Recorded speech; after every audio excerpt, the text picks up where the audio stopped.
Welcome to Brands Saving the Planet. I'm Kelly Rogan, and this is the podcast where we talk to startup founders working to make this world a better place, to learn from their journey and help you grow your own impact startup. All right. Well, thanks for joining us, Sandra. I know I've been a big fan of yours for a while, seeing you in the ClimateAction.Tech community. So for me, I'm kind of fangirling that we get to have this conversation. So thanks for being here and taking the time. I wanted to kind of get started right at the beginning and hand it over to you to kind of understand a bit of your journey so far that has led you to where you are professionally, and the work that you're doing with ClimateAction.Tech, and then as well kind of the work that you're doing day to day, your passion. So for me, climate kind of started to become a big thing in my life in like 2018 and 2019. And I started off, like I think many of us do, with lifestyle changes of like figuring out what I can do at home. But then I just reached a point where I just wanted to do more, and I wanted to have a bigger impact than just eating vegan and doing stuff like that. So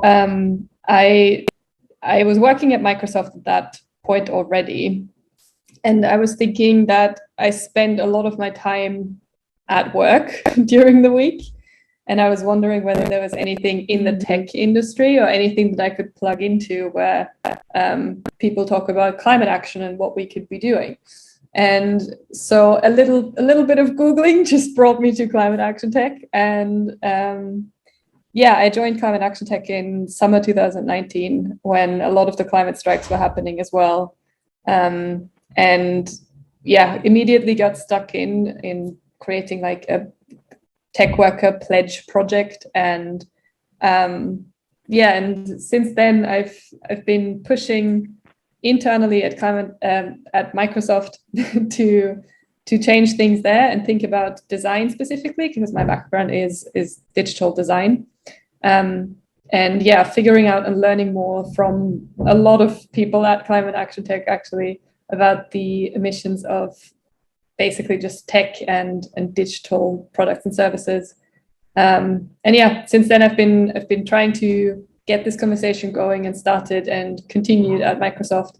And I've become an organizer of ClimateAction.Tech and have been doing a lot of like community work as part of that, and working with the rest of the organizers as well to kind of define what our community is and where we want to go with it. And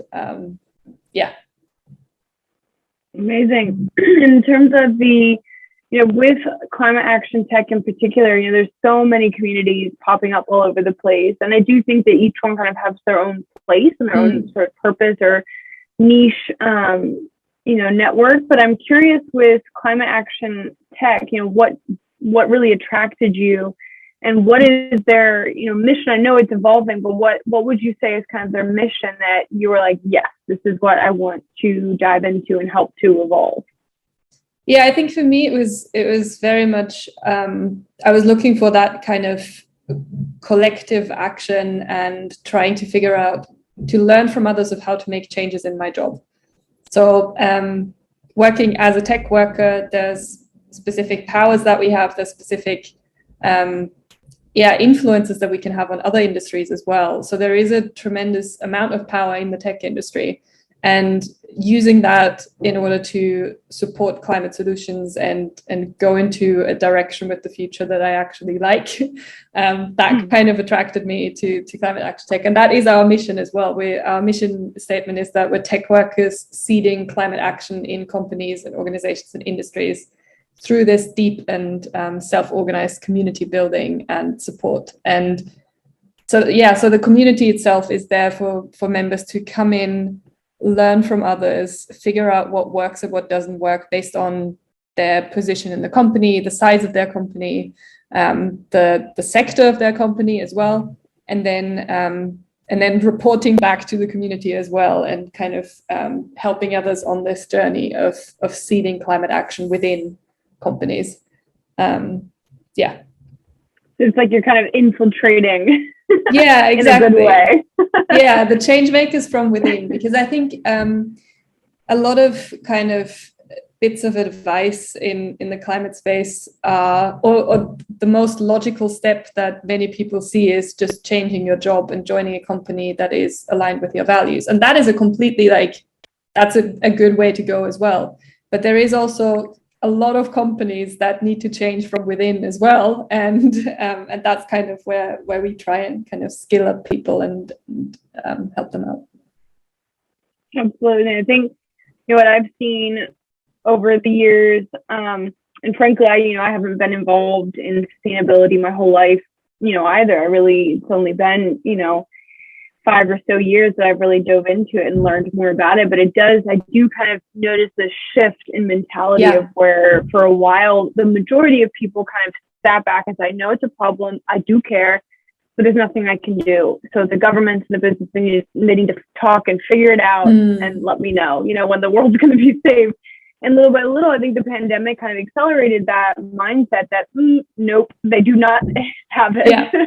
We really need to be part of the solution. And that collective, effort together is what's going to get us there. Like that community effort, is so powerful. And I think it's really interesting what you said, how, people really, there is a big, when people get really excited and they get really, I feel like there's always kind of this like shift in people's mind where they're kind of like, okay, I know it's there, but I don't really know much. And you start to like realize how drastic it is. And you're like, holy crap, like, we need to run.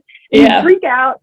You have this like time of like extreme eco anxiety where like, I have to stop everything I'm doing and invest all of my money and all of my time and all my resources into like a climate solution. But I think it's really smart that there's still a place for these other businesses that maybe weren't built on a sustainable framework, but there still is a place for them in the future. We need to adjust their processes. Exactly. To that. So on the point of community, so kind of building off of that, I'm really curious your understanding because it's been so long. I mean, and you've, back in 2019, there wasn't even a pandemic. So I'm curious, from the evolution of the community through the years, what you've seen is sort of what learnings that you've taken away in terms of what works, what doesn't work, what you guys are trying to strive to achieve and kind of adapt to these new times. It has been interesting to see the shift from non-pandemic world to pandemic world. But I think because Climate Action Tech was always kind of, well, not always, but ever since it's been positioned as a global community, we have been doing more things and communicating via our Slack community for the majority of our community interactions anyways. So a lot of that hasn't actually changed. The stuff that has changed is meetups and how people connect to others within the community. And some of the stuff that we've been trying to do there with our cat salon series, for example, our cat coffee events, is that we try and make sure that it's possible for people in all the different time zones of the planet to join our events. So, for example, with the cat coffee events, we have those monthly, and we kind of have 2 events. One of them is friendly for the Eastern time zones. One of them is friendly for the Western time zones. And we've been trying to kind of lean into that as a global community. Now, that is less of a problem if you're not a global community, but that's one of the things that we've been learning to do better over time. And then some other trends that we've seen over the past few years is, as you said, like the interest is definitely growing, and there's a better baseline understanding as well. So when our members join the community now, they usually have at least a little bit of sense of what's going on and what they can potentially do. Whereas like in 2019, a lot of people were just like, what is a carbon footprint? So there's definitely, we've seen that the conversations are getting deeper and more kind of aligned with other societal issues as well, so that we don't just look into climate, but we also combine that with like justice around the globe. So that's been interesting. And then for the community building itself, I guess, we've learned a lot over the past few years with volunteer management, because we are a completely volunteer-based community. And none of us had done volunteer management in the organizer team before, and we've definitely learned that giving people something to do that gives them a sense of, I'm learning something, or this is what I want out of this opportunity, of this position, that's hugely important, because as soon as there's a transactional relationship between what you give and what you get, people are more likely to stick around for longer. And then poking people, super important. Like, you need to be really, really quite annoying at times to get people to start working more or working better in the volunteering role that they're in. So yeah, those are some takeaways for me. That's so funny when I love poking. Yeah. But I get it. I absolutely get it. It's hard. You've got so many things going on. And I want to touch base on one thing that you mentioned around the community, how there's a lot of, these are really heavy topics, right? Like equality and, environmental justice. And, it's common that the areas that are most heavily affected are the least in their contribution to climate change. So it's just so incredibly unfair. And so the topics that are being discussed in these events and through the channels, and I've definitely I've been a part of it for a while, but then I've seen a lot of really inspiring and a lot of innovation of these new ideas in science and engineering, and a lot of really cool, exciting stuff. But there's also an equal part which is really depressing and sad and power, doom and gloom. And so within the community, kind of, what have you seen, or you personally, like, how do you manage this like eco anxiety, or just like, how do you like get through day to day and like keep going and keep pushing through and keep managing the community when the topics are really intense and heavy, and sometimes it's easy to fall into this trap of doom and gloom? Yeah, I think for me personally, I think that kind of goes for the wider community probably as well. I've been getting a lot of energy to keep going with this out of just being able to connect with other people in the community. Because as soon as you realize that you're not alone in your worries feel a little bit lighter. And that's one of those things where, being part of a community like ClimateAction.Tech has definitely helped me quite a lot. And then I guess, the balancing things based on, like, you need to know your own mental state well in order to function well in this space, I think. So if you do realize that things are just getting too much and you can't participate, that is completely fine. And that is one of those things where within the community as well, we're trying to encourage that kind of self-reflection and taking that time away from the community as well. If you need to be away from this topic for a while, that is sometimes what's needed in order to keep you in this topic in the long run. Because the thing is, with the climate crisis, we do need to be in it for the long run. And if we burn out immediately, then that's not good for us, and that's not good for the movement either. So taking those breaks and making sure that you know what you need at what point is important. Yeah, that makes perfect sense. I feel like it's really kind of this, roller coaster ride. It does eventually get a little more calm, because you're like, okay, well, I'm doing everything. And I think more than the world changing, you change. Like, the lens that you look at the problem starts to change, and you realize, I'm doing everything I can. I'm doing as much as humanly possible on my end, and I'm not perfect, but we're doing what we can, and you really just need to accept that, and definitely those breaks and pauses. I think that's really key. I think I'm definitely due for a little digital detox. Yeah. I told my husband the other day, I just want to like be in like a forest and like no electricity and like just totally off the grid for like like a week. Yeah. Hopefully I come back. I get that craving too. Yeah. Just like walk out to the woods and don't turn back.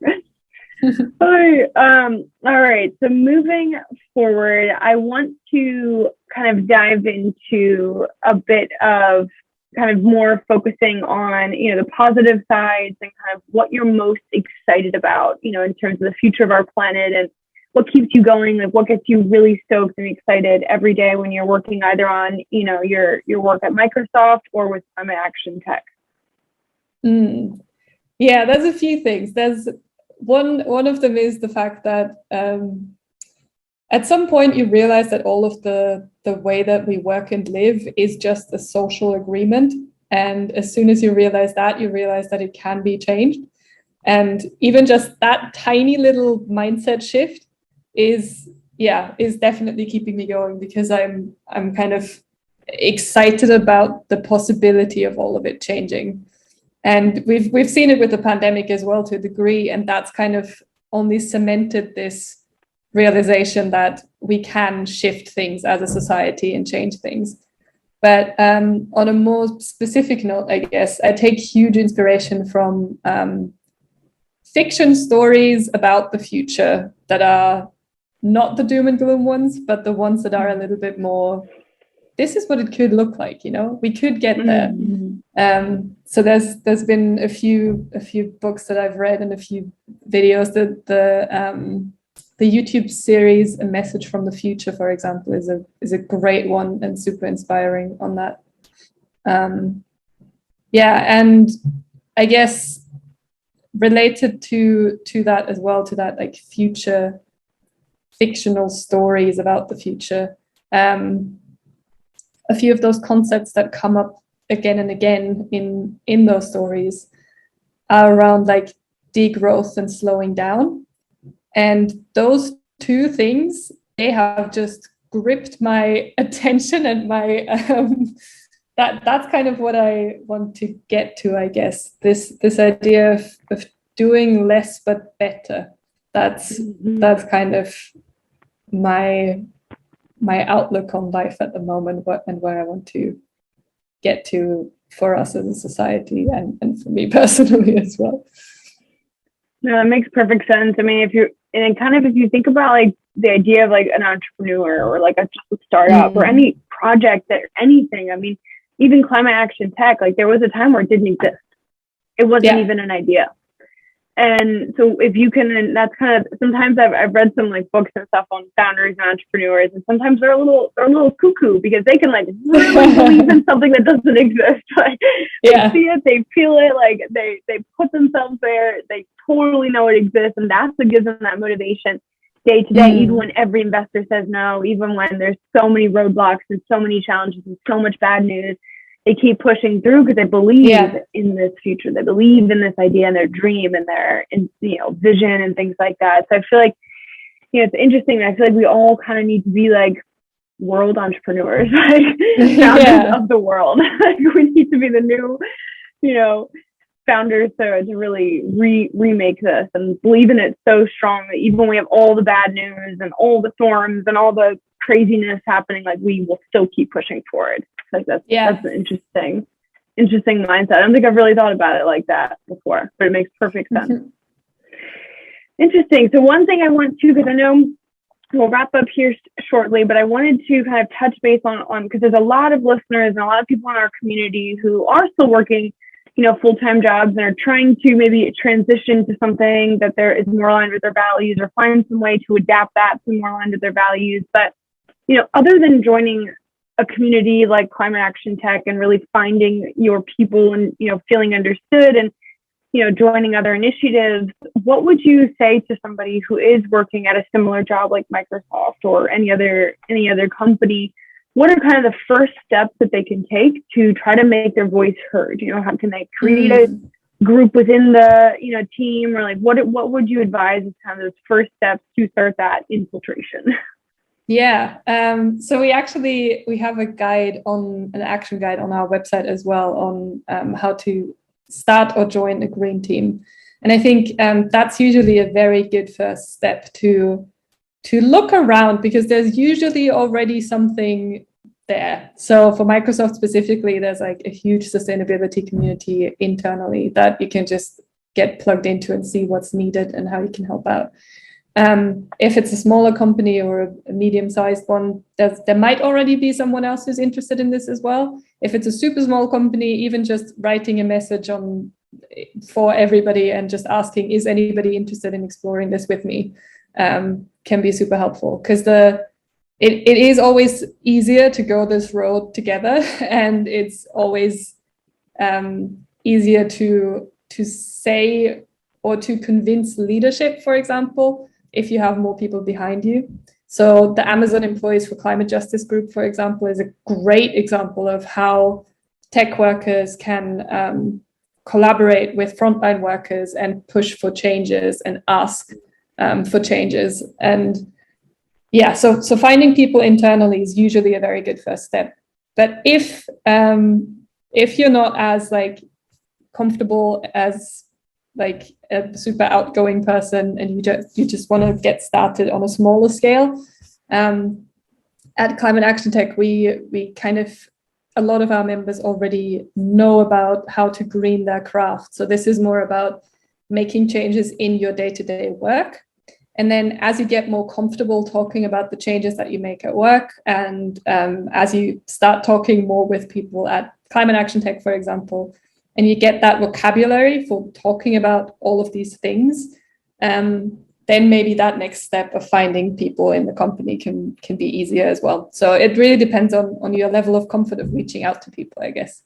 I think in a lot of cases, for me at least, it's been really helpful that a lot of the people that I reached out to as part of or during the pandemic, because that meant that I could reach out to people across the globe without really having seen them or having met them ever. And I could just drop them a message and ask them about climate things and whether they want to chat. So yeah, random messages are sometimes fruitful. It's true. You never know. It's like you gotta always have that hope, like that. Yeah, you know, the power in numbers, and the more people you can get in touch with and have an authentic, just good conversation with, I feel like that can never bring harm. So yeah, wonderful. Well, this was a wonderful conversation. I think this has brought a lot of good insight. I feel like this is been a little therapy session for me. I'm like, yes, there is hope. I'm feeling way more happy and excited now for the future of our planet. But well, wonderful. Well, anyone listening, definitely go and join Climate Action Tech. They have a wonderful, super active, really helpful Slack group. They have lots of events. And you can talk to Sandra right there in ClimateAction.Tech. Yes. Well, I will definitely be in the next saloon for sure. So I will see you soon. Sounds great. Thank you. Thank you. Thanks for tuning in. We'll talk to you soon. Brands Saving the World is an original podcast and Ola Impact production. Our host is Kelly Rogan, and we appreciate all feedback and podcast ideas sent to the email hello@olaimpact.com.